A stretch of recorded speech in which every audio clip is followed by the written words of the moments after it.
தென்னிந்தியாவின் நாகரீக தொட்டில் என புகழப்படும் அளவிற்கு இந்திய வரலாற்றறிஞர்கள் மட்டுமல்லாமல் உலக வரலாற்றறிஞர்கள் அனைவரும் திரும்பி பார்க்கும்படியான நாகரீக சான்றுகளை அள்ளிக் கொடுத்திருக்கின்றது.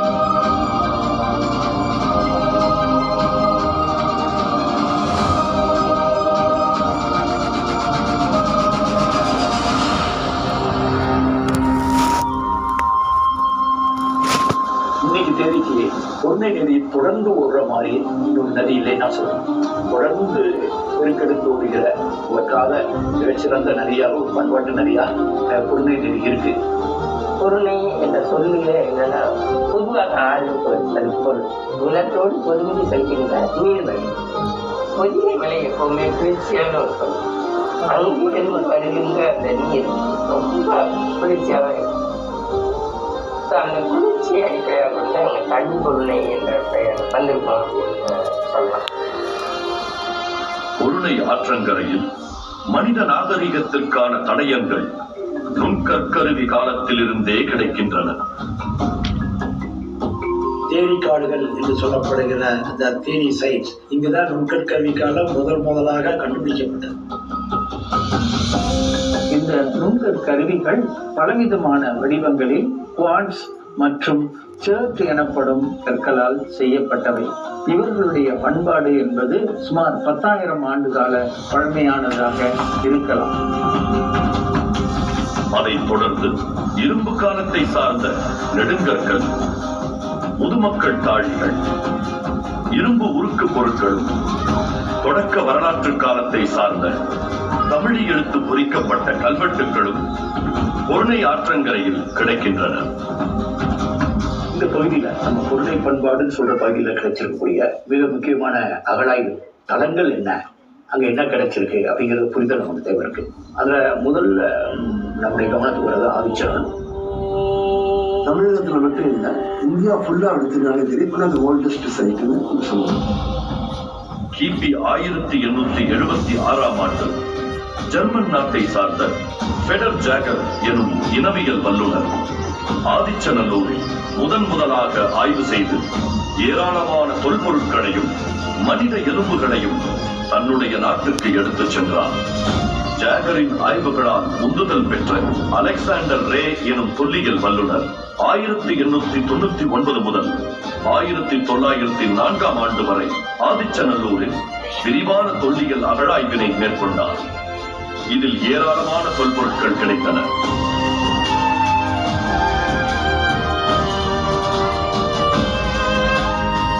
அதற்கு பின் 100 ஆண்டுகள் கழித்து 2004 ஆண்டு ஒன்றிய அரசு தொல்லியல் துறை ஆதிச்சநல்லூரில் அகழாய்வு செய்தது. இதில் 185 முதுமக்கள் தாழிகளும் ஏராளமான தொல்பொருட்களும் கிடைத்தன. மீண்டும் 2021, 23 ஆண்டுகளில் ஒன்றிய அரசு தொல்லியல் துறையால் ஆதிச்சநல்லூரில் நடத்தப்பட்ட அகழாய்வுகளில் அலெக்சாண்டர் ரே கண்டெடுத்த தொல்பொருட்களை ஒத்த ஏராளமான தொல்பொருட்கள் வெளிக்கொண்டு வரப்பட்டன.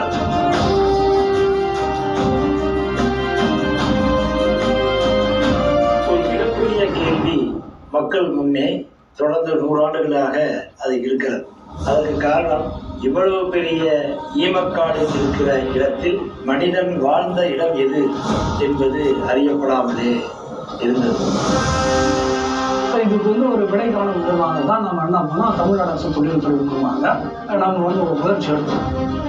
எங்களுடைய முழு நோக்கமே இங்கே ஒரு ஹேபிடேஷன், மக்கள் வாழிட பகுதி, அந்த இடத்தை கண்டுபிடிக்கிறது மட்டும்தான் எங்களுக்கு குறிக்கோளாக இருக்கு. ஆதிச்சநல்லூர் பகுதியில் வாழ்ந்த தொல்தமிழர் வாழ்விட பகுதியினை கண்டறியும் முயற்சியில் தமிழ்நாடு அரசு தொல்லியல் துறை ஆய்வாளர்கள் 2021 ஆண்டு முழு முயற்சியில் களமிறங்கினர். ஆதிச்சநல்லூர் புதைப்பிட பகுதியினை சுற்றியிருக்கும் வீரலப்பேரி, புளியங்குளம், தற்போதைய ஆதிச்சநல்லூர் கிராமம் ஆகிய இடங்களில் தொல்லியல் ஆய்வாளர்கள் அகழாய்வு செய்தனர்.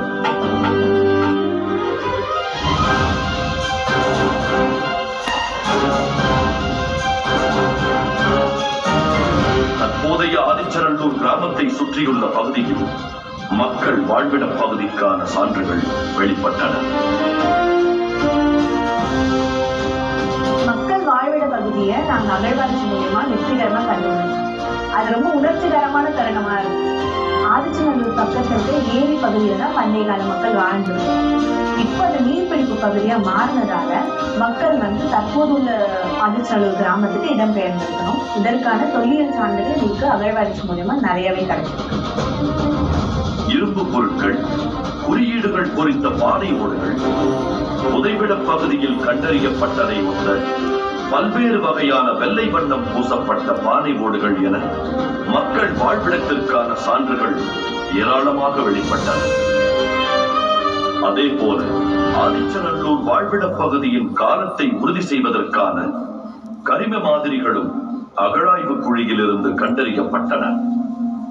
ஆதிச்சநல்லூர்ல கிடைச்ச அந்த கரிம பொருளை ஆய்வு கணிச்சிருக்காங்க பீட்டா அனலிட்டிக்கலும் புளோரிடால. அதுல இருந்து கிடைத்திருக்கக்கூடிய முடிவு அப்படி என்னன்னா கிமு 2522 அப்படின்னு ஒரு தேதி இன்னைக்கு 4500 ஆண்டுகளுக்கு முன்னால அந்த பகுதியில மக்கள் வாழ்ந்தார்கள், குடியிருப்பு இருந்ததற்கான ஆதாரம்.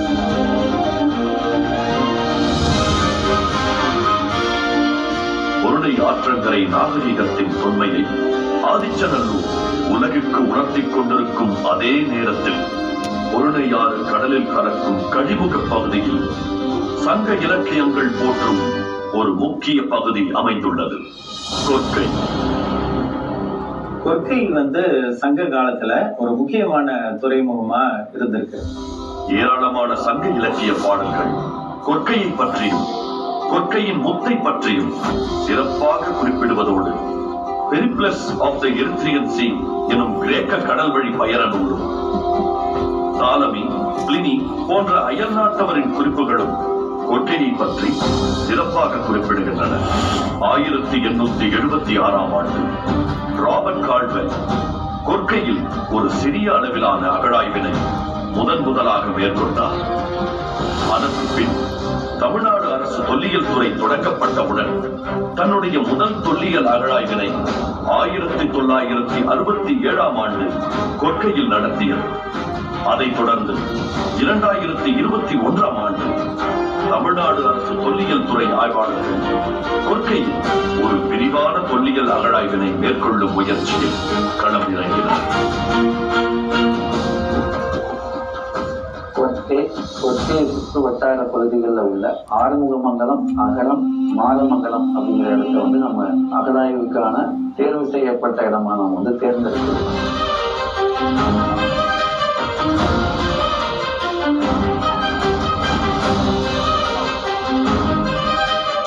கொற்கை தொல்லியல் அகழாய்வில் சங்க காலத்தை சார்ந்த செங்கல் கட்டுமானங்களும் பல்வேறு நாடுகளுடன் வணிகம் நடத்தியதற்கான சான்றுகளாக அயலக பானை ஓடுகளும் வெளிக்கொண்டு வரப்பட்டன. மேலும் சுடுமண்ணால் ஆன வடிகட்டும் குழாய்கள், குறியீடுகள் மற்றும் தமிழி எழுத்து பொறிக்கப்பட்ட பானை ஓடுகள், வட்ட சில்லுகள், சுடுமண் சிற்பங்கள், பல வகையான மணிகள், சங்கு வளையல்கள் என ஏராளமான தொல்பொருட்கள் வெளிக்கொண்டு வரப்பட்டன. நம்ம கண்முன்னால கிடைக்கிற எல்லா சான்றுகளையும் மொத்தமா வச்சு பார்த்தா கொற்கை ஒரு காலத்தில் மிக முக்கியமான துறைமுகமாக இருந்திருக்கும் என்பது தெளிவாகிறது.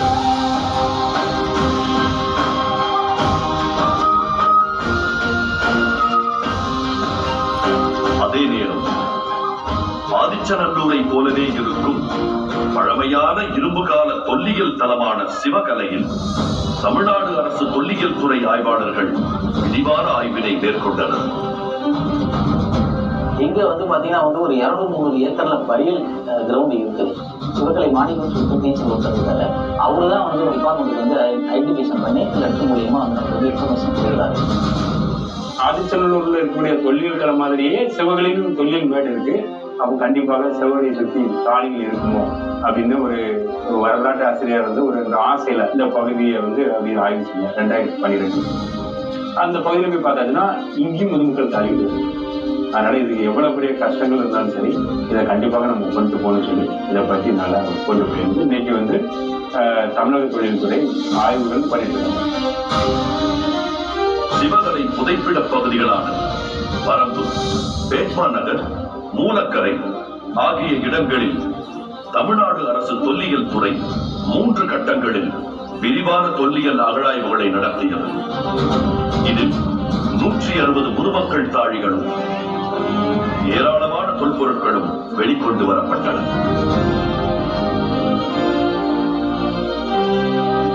அகழாய்வுல ஒரு முக்கியத்துவம் இருக்கு. என்னன்னு கேட்டீங்கன்னா, இந்த சிவகலை முதுமக்கள் தாழியில படையல் பொருளாக நெல்மணிகள் வைக்கப்பட்டது.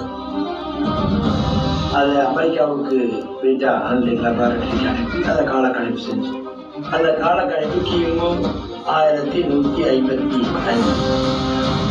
கிமு 1159 இந்த வகையான நெல் என்று பயிரிடப்பட்ட நெல் என்றுதான் பொருணை ஆற்றங்கரையில் 3155 ஆண்டுகளுக்கு முன்பாகவே நெல்லை பயிரிட்டதற்கான சான்று இந்த ஆய்வு முடிவின் மூலமாக உலகுக்கு உணர்த்தப்பட்டது. அதே போல சிவகலை மக்கள் வாழ்விட பகுதிகளான பராக்கிரமபாண்டி, பொட்டல்கோட்டை, ஆவாரங்காடு, செக்கடி ஆகிய இடங்களில் தமிழ்நாடு அரசு தொல்லியல் துறை நடத்திய விரிவான தொல்லியல் அகழாய்வுகளில் மக்கள் வாழ்விடத்திற்கான ஏராளமான தொல்லியல் சான்றுகள் வெளிப்பட்டன.